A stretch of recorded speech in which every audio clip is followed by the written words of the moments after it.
Okay, we left off on a bit of a cliffhanger there. So, trying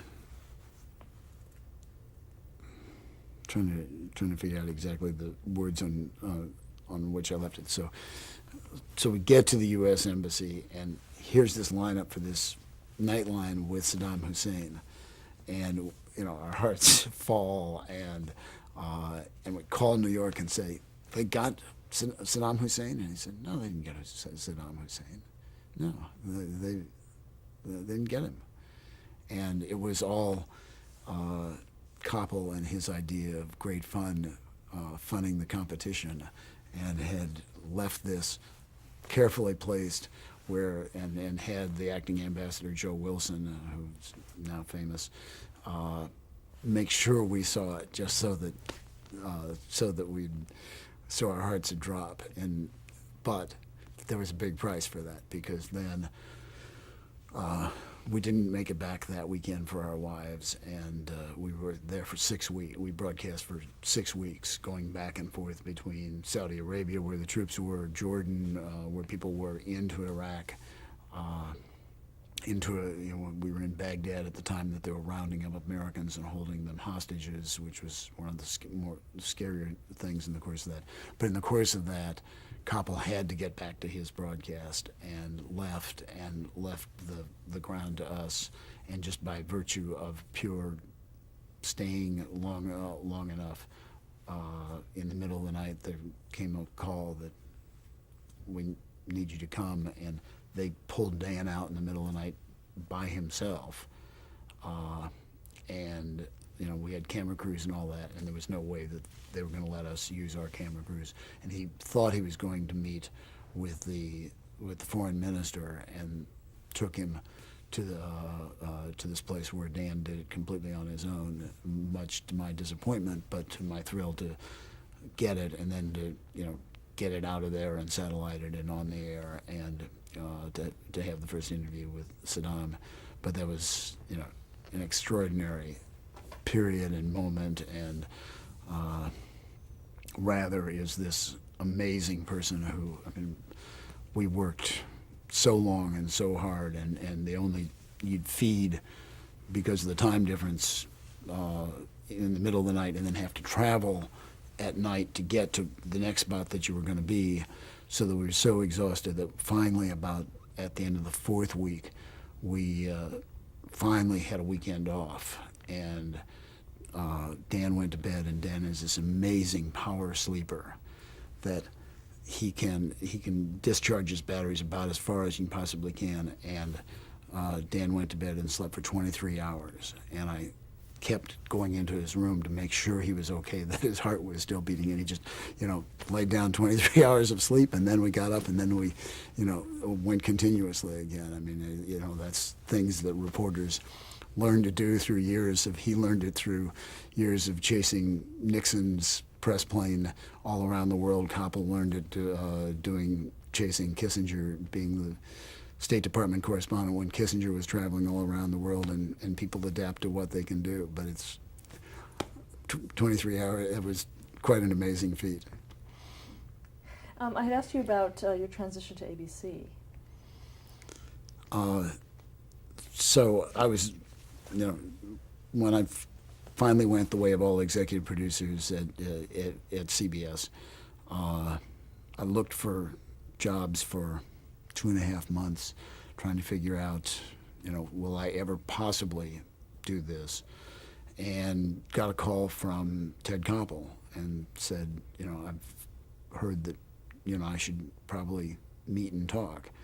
And I think probably a big instrumental person in this was David Burke, the president of CBS that I mentioned, who had been Rune's number 2 here at ABC, and then became president of CBS. And I would guess that David said to Ted, get a look at this guy, or that Ted asked David, what do you think of this guy? And met Ted, and we immediately hit it off. Couldn't be more different in temperament, in style, but in what we believe news should be, what the role of the journalist should be, just very much in sync. And central to that is the whole friendly connection. Turns out that, I said, I guess I'm very much formed by Murrow and Friendly, and he said, strangely enough, so am I. And Ted's parents were Jewish refugees from Germany who had gone to London to escape the Holocaust. And Ted was born in London, and while he was a young man, the bombing of Britain took place, and his father worshipped Edward R. Murrow, whose broadcast would be replayed on the BBC, kind of strengthening the British spine, and his father was a huge Murrow fan, and that made Ted a huge Murrow fan and made him say, I want to be a foreign correspondent. That's what I want to be when I grow up, and he was really clear on that. So when I said I'm very much formed by the Murrow tradition that was taught by Friendly, and he's saying, so am I. There was just this immediate connection that we believed in the same things, and I think it was a big plus that very different temperaments and very different backgrounds and very different ways of looking at it, but all arriving at the same thing that I think is the center of what became a great relationship, because we aren't alike, and he sees this 180% of the spectrum, and I see this 180 degrees of the spectrum, but it all comes to achieving the same goal. And in the same way that Rather and I are very close and agree on many of the same things, Ted and I have that. We know what we believe in, and we're not going to deviate from it. And once you've got the two of us up against, dug in on something, it's pretty hard forced to go up against. Had you seen the show before you joined? Oh yeah, I mean, Ted Koppel was extraordinarily well known at that point, and I certainly admired it, but I wasn't a regular watcher of the broadcast. I had always been a morning person on the evening news. I mean, I would get up at 5 o'clock in the morning and to get the papers read and get the day launched for a 6:30 broadcast. So that was a totally different thing, and I wasn't necessarily sure. I mean, when I took the job, I told my wife this is going to be a 2-year job, because Ted had 2 years left in his contract, and one of NBC Vice President Bill Wheatley had been approached for the job, and he said, Ted, this is not necessarily a really good job, because Ted's done it for so long that, this was then 11 years into the broadcast, that he really, the format has been used for so long that it really, he's going to get tired of it, and it's not as good a job as it might seem. And I needed a job in the, at that point. And as it turned out, Ted at that point was longing to do longer form sort of thing, and had set up a documentary company on the side, which he folded because the Gulf War broke out, and you couldn't be covering the Gulf War and doing the documentaries. And what we kind of evolved to was moving away from what was the classic Nightline format of a setup explaining piece of an issue and then 2 or 3 guests behind it, into doing all kinds of different things. And by doing that, it went, again, that went back to my sense of you have to make the anchor like the broadcast that he or she is doing.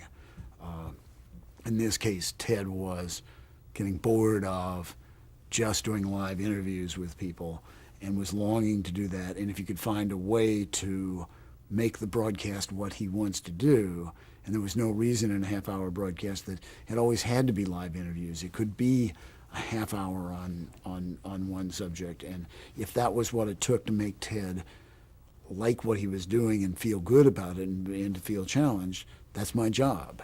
and that is the job of the executive producer. And it didn't seem to be particularly hard, and so the show has evolved into something more than just an interview broadcast. And in the course of that made it possible for Ted to stay curious, interested, alive, do a lot of travel, do a lot of different things that made it possible to carry it on. And when we were in the 12th year of the broadcast, I said to everybody, my goal is to make sure that this broadcast sees its 20th anniversary. And everybody kind of looked at me like I'm crazy, as they always do. And we made it to our 20th anniversary, and then I said, our goal is to make it to our 25th anniversary, and we're going to do that. Let's stop there. I'm just putting 5 seconds. Okay, and go ahead. Okay, when we left off, you had just started at Nightline.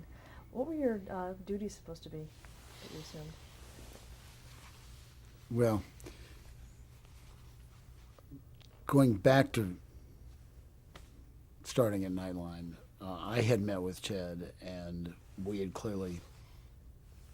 he decided that it had hit it off, and at the end of it, in one meeting, it's hard to figure out whether you're going to be that good, but we really walked away saying, this could be pretty neat. So the next thing was meeting with Rune Arledge, and we went to Arledge's favorite restaurant and had a long, good lunch, and in the course of it talked very casually, and at the end of it, it was clear that Rune was very skeptical and said, you have not told me what you would do with this broadcast.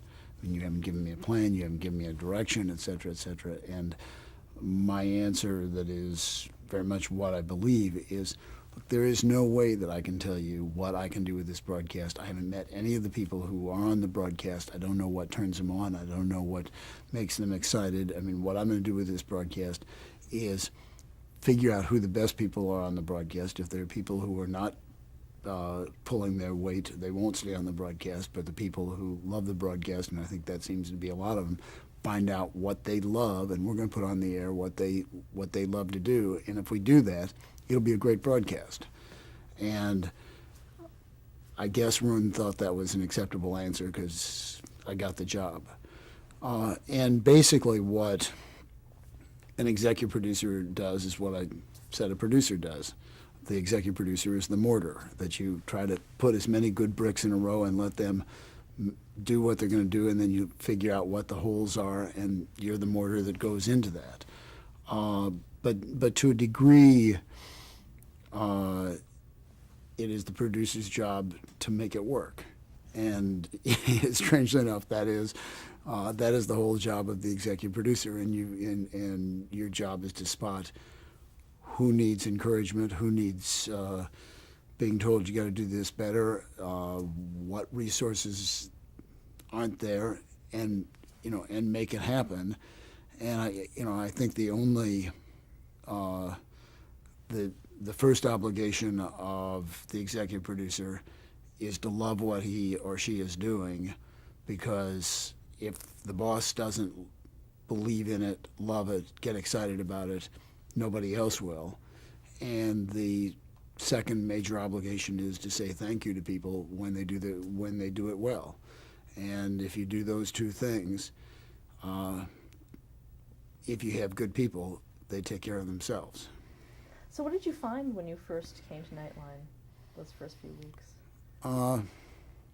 We can go off on a bit of a tangent here, but I think it's an important part of Nightline is just enormously talented people who loved what they did. That Nightline has a great mission to be able to do only one subject for half an hour tonight that is not trying to be the broadcast of record, is not trying to have any other obligation than to be interesting.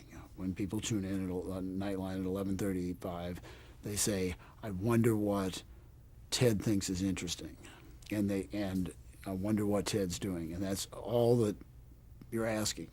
It needs to be interesting. In the case of Nightline, it needs to be significant, because honestly, at 11:35 at night, if it's trivial, if it's insignificant, you say, I'd rather have half an hour of sleep, or I'll switch over and watch one of the late night comics. So it's going to be one of those two things. But that is such a wonderful mandate that the people who worked on the broadcast loved working on the broadcast. The Nightline has this reputation that people loved it, and the only downside is that the hours were so long that it was a place where you burned out, and there was just, there were a lot of very tired people, which my initial thing was, this really isn't necessary, and we can make this a place where you don't work madly for 3 years and burn out. So that was the first thing that I saw in it that I really wanted to change. How did you do that? Nightline had a rule when I came in that everybody had to stay until midnight in case the story changed at whatever. And I said, that's why God invented beepers. You send people home and they can come roaring back here in the first place. And having made lots of mistakes in my own personal life, I have the theory that it isn't the long hours that really kill you. It is the broken promises in your relationships. So I said, you can really work long hours if indeed you can promise somebody, I will be there at that time, and they can count on it. And you can have peace of mind, and you can have a personal life, and we have enough people that we can back and fill for each other. So the big thing was make commitments, let people know you're going to make commitments, and you'll be able to work long, hard, and have a life. So there's a side story to Nightline that I'm extremely proud of. Not just the product, but what I'm extremely proud of is with a staff of 40, the 20 children that we have who are under the age of 7. When Sarah Just, who is now senior producer on the broadcast, came here, one of the old hard-bitten correspondents said to her, Sarah, the one thing you're never going to hear at Nightline is wedding bells, because you are going to be here every night till midnight, and you're not going to have enough of a life to even have a date. So one of the we had a whole conversation about how do we deal with the burnout, et cetera, et cetera. And in all of this, there was we said, listen, you have to have, if you're going to have a life, you have to have dates. I mean, literally virtually everybody was single, except Ted and me. And so we said, if you have a date, let us know. I've got a date on Thursday night, and I've got to be there at 8 o'clock, and we will kick you out. And there are enough people to back and fill for you. And it's not wrong in an office, in a business professional place, to say, I have a date, and that's not interfering with that.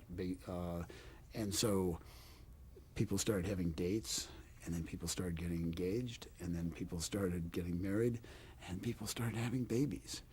And our 3 senior producers in the broadcast all have 2 children under the age of 6. And we have people who come to work on the broadcast because it's this child-friendly place. I mean, one of the senior producers had been Jerusalem bureau chief, came and took a job as a producer, took a demotion because his wife was pregnant and wanted to come to Nightline because there were all these people who could support and share nanny information and cribs and all of that. And so underneath all of this, there is all of that, which makes it a place where now most of the people who have been on the staff have been here at least 10 years, are really experienced pros, wouldn't go anyplace else, is a happy staff. And I think all of this grows very much out of Ted, who has absolutely said, certainly after having led a crazy life as a young man and being a State Department correspondent, being a war correspondent, has said, it is important to have a life, and it is important as a journalist to have a life, because those are the things that inform your journalism and that bring you connections to people, and that is a very big part of why Nightline is where it is now, but we're seen as being very different in our outlook, that this unit does not run like a bunch of other places. So within ABC New York and on the outside, Nightline is the cult, but we take great joy in that. Describe a day in putting together a broadcast. What goes into it from the beginning to the moment you walk in the door till it's off the air that night? You start worrying about it about an hour before you wake up, and you get up in the morning. I usually get up at 7:30. Read all the papers. Try to on the TiVo check out the morning newses. Listen to the radio. Often get on email now. It's much easier, and say, here's where I think we need to be going, or this is what's going on, and whatever. I come into the office about 9:15 in the morning. We do a 9:30 conference call with the whole organization, trying to get things started. After that, I'm on the phone to try to communicate to people, we're going to do this and this and this and this. At 11 o'clock, we have our main conference call where the people who are in early are there, and then there are a lot of people who work basically a 4 to midnight shift who are on the conference call from there, and it's the meeting point. But an absolutely delightful experience lots of time where we say, what should we be doing and why should we be doing this, and arguing about it back and forth, and correspondents saying, well, you know, if you're working on that, I can call somebody who is a really good interview on this that I know, and kind of sharing back and forth, but arguing about what's the right way to play the story and whatever. And with Nightline, the goal is to do it in a way that nobody else is doing, because again, if at 11:35 at night, if you're doing the same thing everybody else did, it just isn't there. So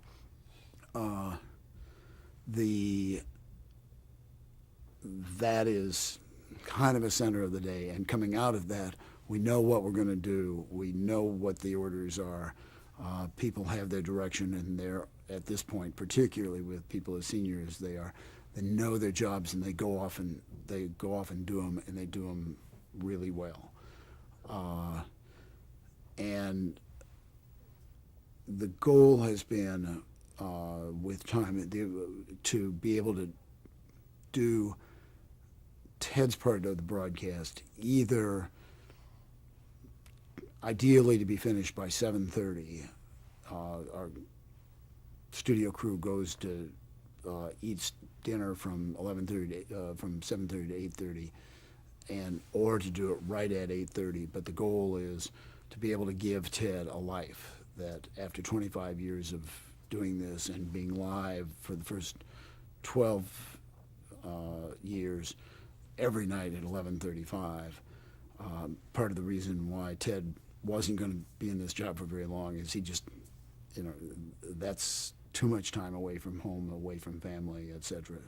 in the course of that. And the initial notion of Nightline was, do you realize that we can, the code line for it was bringing people together who are worlds apart, and do you realize we can link up people from all around the world by satellite live and talk to each other?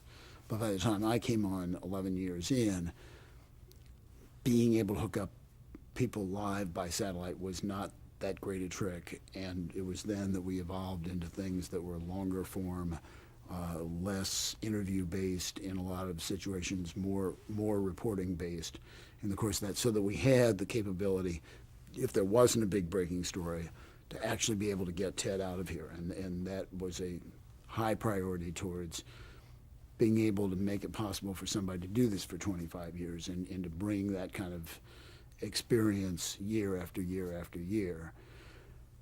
And at whatever time we finish that, in some ways it becomes more difficult, because then you've got bits and pieces, and the rest has to be threading pieces together and having it ready at 11:30 at night, and at 12:15 at night we walk out of here. And for the most part, the executive producer has to be here all of that time. I did it for 10 years, then Leroy Sievers did it for 4 years, and now I've come back for a short time in the course of that. But you really have to work that kind of a day. There's a continuity to the whole thing.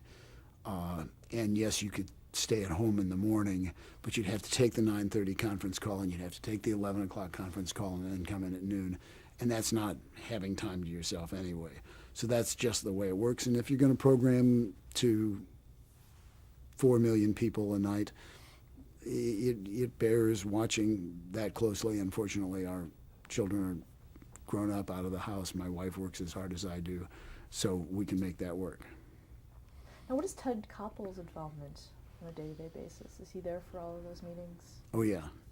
Well, he doesn't have to be here. Generally, he doesn't have to be on the 9:30 kind of all bureau conference call. He's usually here sometime between the 9:30 and the 11 o'clock call. His participation in the 11 o'clock conference call is critical. I mean, that's the driving force, and that's where you find out, is he comfortable with where we're going? And you kind of set up a smorgasbord. What I'm doing between 9:30 and 11 is laying out the smorgasbord. We could do this, this, or this.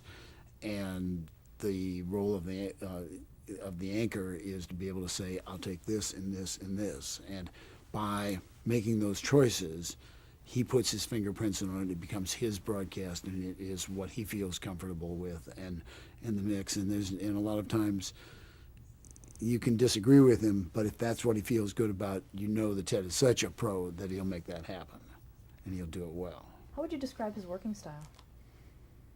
Confident. The most extraordinary part of things that I've worked with many, many anchors, and most people, including myself, use insecurity as we're going to fail, this is never going to work, I'm going to make a fool of myself, I'm going to get laughed at by the rest of the class, the teacher's going to make fun of me in front of the class, using all of those. And Ted is almost the only totally confident anchor I have ever worked with, that for some reason, and therefore I don't know quite what the motivation is, because I'm so used to the other motivation, that he just is supremely comfortable with himself as he is, and does not put on any facade, does not drive himself in a way. He says, as long as I know that I've got control of the thing, I know it'll be okay. Stop there to change the tape.